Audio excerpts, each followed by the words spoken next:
એક વખત હોળીના દિવસે ટ્રેનની મુસાફરીમાં ઈશા સાથે મુલાકાત થઈ અને પછી ઈશા સાથે શું થયું એ હું તમને આ વાર્તામાં જણાવું છું. નમસ્કાર દોસ્તો, મારું નામ પ્રેમ.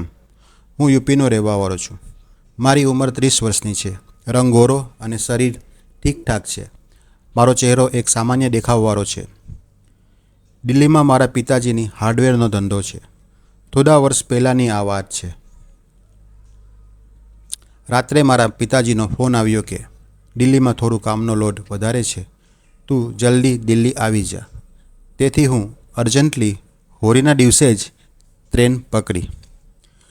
તહેવારના દિવસો હતા એટલે એક સ્પેશિયલ ટ્રેનથી હું દિલ્હી જઈ રહ્યો હતો. બપોરના 2 વાગ્યે ટ્રેન સ્ટેશન ઉપર લાગી ગઈ હતી. જલ્દી હતી એટલે હું ટિકિટ રિઝર્વેશન કરાવી શક્યો નહીં અને એક સારી જગ્યા જોઈને બારી પાસે બેસી ગયો. ટ્રેન ઉપરવાના 10 મિનિટ પહેલાં એક સરસ ખૂબસૂરત યુવતી મારા સામેની બારી પાસે આવીને બેસી ગઈ. તેની ઉંમર લગભગ 30થી 35 વર્ષની હશે. રંગ ગોરો હતો અને તેની સાઇઝ હતી 34, 28, 34. બ્લુ રંગની સાડી પહેરી હતી જેમાં તેનું ગોરું શરીર ખૂબ જ મસ્ત લાગી રહ્યું હતું. ટ્રેનમાં જે ડબ્બામાં અમે બેઠા હતા તેમાં ફક્ત હું અને તે યુવતી જ હતા. હોળીના દિવસ હોવાથી પૂરી ટ્રેન લગભગ ખાલી જ હતી. થોડી વાર પછી ટ્રેન ચાલુ થઈ ગઈ તો મેં તેને તેનું નામ પૂછ્યું. તેને કહ્યું કે મારું નામ ઈશા છે. તો તેને પૂછ્યું કે તમે ક્યાં સુધી જવાના છો? તો મેં કહ્યું કે હું દિલ્હી જવાનો છું. પછી મેં પણ પૂછ્યું તમે ક્યાં જવાના છો? તો તે બોલી હું કાનપુરમાં મારી નણંદ રહે છે, તેને સંતાન થવાનું છે, તે બાઇક પરથી નીચે પડી ગઈ છે તો તેની પાસે જાઉં છું. તે હોસ્પિટલમાં છે. મારો દીકરો હજુ નાનો છે તો તેને મારી સાસુ પાસે છોડી દીધો છે અને મારા પતિ વિદેશમાં નોકરી કરે છે એટલે હું એકલી જઈ રહી છું. ઈશાએ તો પોતાની પૂરી રામ કહાની મને સંભળાવી દીધી. હું તેની તરફ જોઈ રહ્યો હતો. મને તેની આંખોમાં એક અજીબ જ કશિશ દેખાઈ રહી હતી જે મને મોહિત કરી રહી હતી. અમે બંને ઘણી વખત વાતો કરી. ઈશા મારી પાસે ખૂબ જ બિંદાસ થઈ ગઈ હતી અને ખુલીને વાતચીત કરી રહી હતી. આમ જ વાત કરતાં કરતાં 10 વાગી ગયા. મને હલકી ઠંડી લાગી રહી હતી તો મેં મારા બેગમાંથી ચાદર કાઢી અને ઓઢી લીધી. થોડી વાર પછી ઈશા બોલી, મને પણ ચાદરમાં લઈ લે, મને પણ ઠંડી લાગી રહી છે. પહેલાં તો વિચારવા લાગ્યો, પછી તેને મારી સીટ ઉપર બોલાવી લીધી. અમે બંને એક જ ચાદરમાં થઈ ગયા. ઈશા મારા ખભા ઉપર પોતાનું માથું રાખી અને સૂવા લાગી. જેવી તે મારા ખભા ઉપર માથું રાખ્યું અને આંખો બંધ કરી તો મને એક અજીબ જ કરંટ જેવું લાગ્યું. ઈશાને સૂતા થોડી વાર થઈ હશે કે મને એકદમ મસ્ત ફિલિંગ આવવા લાગી હતી. ઈશાનો અહેસાસ મને ગરમ કરી રહ્યો હતો. ત્યારે તેને કહ્યું કે હું મારા પગ લાંબા કરીને સૂવા માંગુ છું, તમારી ઉપર માથું રાખીને સૂઈ જાઉં? મેં હા કહી દીધું. થોડી વાર સુધી ઈશા આ જ પોઝિશનમાં સૂતી હતી. મારી હાલત ખરાબ થવા લાગી. કોઈ અજાણી સ્ત્રીનો સંપર્ક થવાથી મારો પોપટ ટેસમાં આવી ગયો હતો. થોડી વાર પછી ટ્રેન એક સ્ટેશન ઉપર રોકાઈ. એક ચાયવાળો ચા પૂછતો ગયો. મેં તેની પાસે એક કપ ચા લીધો અને ઈશાને જગાડવાની કોશિશ કરી પણ તેને કોઈ જવાબ આપ્યો નહીં. તો મને લાગ્યું કે તે ગહેરી નિંદરમાં હશે. મારી ચાય પૂરી થઈ ત્યાં ગાડી ચાલુ થઈ ગઈ. ઈશા મસ્ત સૂઈ રહી હતી. મારા એક હાથ તેના ઉપર માથા ઉપર અને બીજો હાથ તેના ખભા ઉપર હતો. થોડીક હિંમત કરીને મારો એક હાથ સરકાવીને તેના બ્લાઉઝ ઉપર એના સંતરાઓને ટચ કર્યો. તેને કોઈ પ્રતિક્રિયા આપી નહીં. પછી મેં થોડી વધારે હિંમત કરીને તેના સંતરાની ગોલાઈ ચેક કરવા લાગ્યો. સંતરા ઉપર હાથ ફેરવવા લાગ્યો. ઈશા તો ગહેરી નિંદરમાં હતી. થોડી વાર સુધી તેના સંતરાઓને રમાડ્યા. જ્યારે તેના તરફથી કોઈ પ્રતિક્રિયા નહીં મળી તો એક સંતરાને થોડું જોરથી દબાવ્યું, પરંતુ તો પણ કંઈ પ્રતિક્રિયા આવી નહીં. એટલે મેં મારો હાથ બ્લાઉઝની અંદર ઘુસાડી દીધો. બીજો હાથ ઈશાની ગુફાની ઉપર સહેલાવા લાગ્યો. થોડી વારમાં ઈશાનો શ્વાસ ભારી થવા લાગ્યો તો હું સમજી ગયો કે ઈશા સૂવાનું નાટક કરી રહી છે. આ સમજીને મારું મનોબળ વધી ગયું. થોડી વાર પછી ઈશાએ મારો હાથ બ્લાઉઝમાંથી કાઢી દીધો અને બોલી, આ શું કરી રહ્યા છો તમે? અચાનક તેના આ જવાબથી હું એકદમ ડરી ગયો અને તેનાથી અલગ થઈ ગયો. ટ્રેનમાં ખોટકામની કહાની બનતા બનતા રહી ગઈ. તે પણ ઉઠીને બાજુમાં બેસી ગઈ. થોડી વખત આમ જ અલગ બેઠા પછી ઈશાએ મારી પાસે પાણીની બોટલ માંગી. મેં તેને પાણીની બોટલ આપી. ઈશાએ પાણી પી અને બોટલ પાછી મને આપી દીધી. ઈશા ફરી પાછી મારી જાંઘ ઉપર માથું રાખીને સૂઈ ગઈ. પણ મારો પોપટ તો ફણફડાવા લાગ્યો. હવે મારા કંટ્રોલથી બધું બહાર હતું. થોડી વાર પછી તે કહેવા લાગી કે મને કંઈક ખટકી રહ્યું છે. ઈશાએ મારો પોપટ પકડીને કહ્યું, અંદર આ શું છે? મેં કહ્યું, કંઈ નહીં. તેના પર મારો મફલર મૂકી દો. પછી તે બોલી, મને નીંદર આવે છે, મને સૂવા દો અને બીજી કોઈ હરકત કરશો નહીં. તો થોડો હું ડરી ગયો. હવે મેં પણ બારી પાસે મારું માથું રાખી અને આરામથી સૂઈ ગયો. થોડી વાર પછી મેં અનુભવ્યું કે પોપટની સાથે કંઈક હરકત થઈ રહી છે.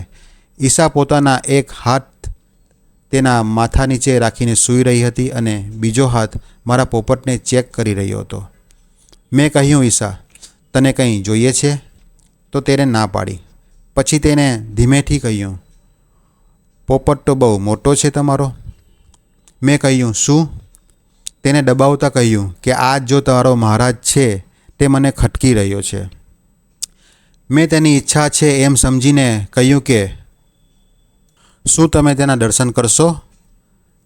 તેના પણ તે કંઈ બોલી નહીં. થોડી વાર પછી મેં જોયું કે તે મારા પેન્ટની ઝીપ ખેંચી રહી છે. હું સૂવાનું નાટક કરવા લાગ્યો. ઈશાએ મારી ઝીપ ખોલી નાખી. તે મારા સૂટેલા પોપટને છેડી રહી હતી. પછી મારો પોપટ પણ નાગની જેમ ફેણ બનાવીને ઊભો થઈ ગયો. થોડી વાર પછી ઈશા પોપટને પોતાના મોઢામાં લઈને જીભ વડે મારા પોપટને પંપાડવા લાગી. હવે આ બધું મારી બરદાસ્તની બહાર હતું. મેં બ્લાઉઝ ખોલીને સંતરા ઉપર હાથ લગાવી દીધો. હું પછી તેના સંતરાઓને હાથથી ઉછાળવા લાગ્યો અને તેની સાથે રમવા લાગ્યો અને તેનો રસ પીવા લાગ્યો. થોડી વાર પછી તેને એકદમ મીઠો અનુભવ થયો તો મારો એક હાથ તેની પેન્ટીમાં નાખી દીધો. મને આશ્ચર્ય થયું. અંદર તો મેદાન સફાચટ હતું. થોડી થોડી ઘાસ ઉગેલી હતી, બાકી નીચે તો એકદમ સફાચટ હતું. ફક્ત થોડું લાઈન પર થોડું થોડું ઘાસ હતું, બાકી આજુબાજુનું જંગલ સફાચટ હતું. જેવી મેં મારી આંગળી તેની ગુફાની અંદર ઘુસાડવાની ટ્રાય કરી તો એકદમ સોફ્ટ લાગી રહ્યું હતું. પછી તે મસ્તીમાં ઝૂમવા લાગી. હું લગાતાર મારી આંગળી ફેરવતો રહ્યો. તેની ગુફાની ઉપર તેની ગુફા હવે ભીની થઈ ગઈ હતી. હવે હું પણ પરેશાન થવા લાગ્યો. ઈશા પણ આ બધું કરવામાં એક્સપર્ટ હતી. તેની જીભ અને મોઢું મારા પોપટ સાથે કબડ્ડી રમી રહ્યા હતા અને હું એકદમ જેમ કે સાતમા આસમાન પર પહોંચી ગયો હોય. મેં મારી પોઝિશન બદલી અને મારા બંને પગની વચ્ચે તેને બેસાડી. ઈશા સમજી ગઈ કે હવે તેને શું કરવાનું છે. જેવો મેં મારો 7 ઇંચ લાંબો પોપટ કાઢ્યો તો તેને તેના મોઢામાં લઈ લીધો અને ખૂબ જ મજાથી આઈસ્ક્રીમ ચૂસે તેમ ચૂસવા લાગી. એ તો એકદમ ખેલાડી હોય તેમ મારા પોપટને ચૂસી રહી હતી. તે તો જાણે મારા પોપટની આશિક બની ગઈ હોય તેમ લાગતું હતું. ઈશાએ પોપટનું પાણી પી લીધું હતું અને પછી બોલી કે પાણીનો સ્વાદ તો ખૂબ મજેદાર છે. ઘણા દિવસો પછી આવી મલાઈનો સ્વાદ ચાખવા મળ્યો છે. મારા પતિ તો વિદેશ રહે છે, જેથી મને આવી મલાઈ ખાવા મળતી નથી. મારું પણ મન કરે છે કે હું રોજ કરું, પણ રોજ તમારા જેવો મને ક્યાં મળે છે. ઈશાની વાત સાંભળીને હું મસ્ત થઈ ગયો. હવે તે પોતાની સીટ ઉપર સૂઈ ગઈ અને તેણે મારા પોપટને આમંત્રણ આપી દીધું. પોપટ પણ ટાઈટ થઈ ગયો હતો. થોડી વાર પછી મેં બંને સંતરાનો જ્યુસ પીધો અને ઈશાને ઇશારો કર્યો કે હવે તારી ગુફાનો દરવાજો ખોલ. મારો પોપટ તૈયાર છે. તે તે બોલી, તમારો મતલબ શું છે? તો મેં કહ્યું કે તમે તમારા ગુફાનો દરવાજો ખોલો તો મારો પોપટ તેમાં વિરાજમાન થઈ જાય. તેને થોડું હસીને પોતાના બંને પગો થોડા ખોલ્યા તો ગુફાનો દરવાજો ધીરે ધીરે ખુલવા લાગ્યો. મેં પણ કંઈ વિલંબ કર્યા વગર મારા પોપટને તૈયાર કરી દીધો હતો અને દરવાજા ઉપર રાખી દીધો હતો અને મારા પોપટથી તેની ગુફાના દરવાજા ઉપર હું પોપટને રગડી રહ્યો હતો. તે આનંદમાં આવી ગઈ અને પોતાની ગુફાને હલાવી રહી હતી. થોડીવાર પછી તેના મોંમાંથી આવાજ આવી કે હવે તડપાઓ નહીં રાજા, જલ્દીથી આવી જાઓ. તો મેં ગુફામાં મારા પોપટને પ્રવેશ કરાવવા લાગ્યો. હજુ તો ખાલી પોપટનું માથું જ અંદર ગયું કે તે રાડ પાડવા માંડી અને બોલી, થોડું ધીરે, તમારા પોપટને કહો કે થોડો ધીરેથી અંદર આવે. તેનો અવાજથી મને લાગી રહ્યું હતું કે કદાચ એકાદ વર્ષથી તેની ગુફાનો દરવાજો બંધ હશે, એટલે જ તો તેનો દરવાજો એકદમ ટાઈટ થઈ ગયો હતો. પછી મેં મારા પોપટને બહાર કાઢ્યો અને પૂરી તાકાતથી ધક્કો માર્યો તો પોપટ મારો અંદર સુધી પહોંચી ગયો. ઈશાના મોંમાંથી એક જોરથી ચીસ નીકળી. થોડીવારમાં મારા પોપટે તેની ગુફામાં જગા બનાવેલી હતી તો ઈશાને પણ મજા આવવા લાગી હતી. તે પણ તેની ગુફા ઉપાડીને મને સાથ આપી રહી હતી. લગભગ 10 મિનિટ સુધી મારો પોપટ તેની ગુફામાં ઉછળકૂદ કરતો હતો. પછી અમે પોઝિશન બદલી. હવે ઈશા ઘોડી બનીને તૈયાર હતી અને મારો પોપટ પાછળથી જઈને ચડી બેઠો. ધડાધડ ઘોડા ઉપર ઘોડે સવારી કરવા લાગ્યો. લગભગ 15 મિનિટ સુધી મારો પોપટ તેની ગુફામાં ખોદકામ કર્યું. પછી મારું પાણી નીકળી ગયું અને તે પણ થાકી ગઈ હતી. આવી રીતે અમે આખી રાત સફરમાં પોલમપોલ સફર બનાવી દીધો હતો. અમે આખી રાતમાં 3 વખત અલગ અલગ પોઝિશનમાં ખોદકામ કર્યું અને સવારના 4 વાગી ચૂક્યા હતા. અમે અમારા કપડાં ઠીક કરી લીધા અને પછી આમને સામને બેસી ગયા અને વાતો કરવા લાગ્યા. અમારું સ્ટેશન બસ આવવાનું જ હતું. ટ્રેન છોડ્યા પહેલાં ઈશાએ મારો નંબર માગ્યો અને જલ્દીથી પાછા મળવાનું વચન આપ્યું. મેં ઈશાને મારો નંબર આપ્યો અને હું એકદમ ખુશ હતો. દોસ્તો, આ હતી આજની વાર્તા. પ્લીઝ વિડીયોને લાઈક કરજો અને ચેનલ ઉપર નવા આવ્યા હોય તો સબસ્ક્રાઈબ કરજો. આ વિડીયોને જોવા બદલ તમારો આભાર.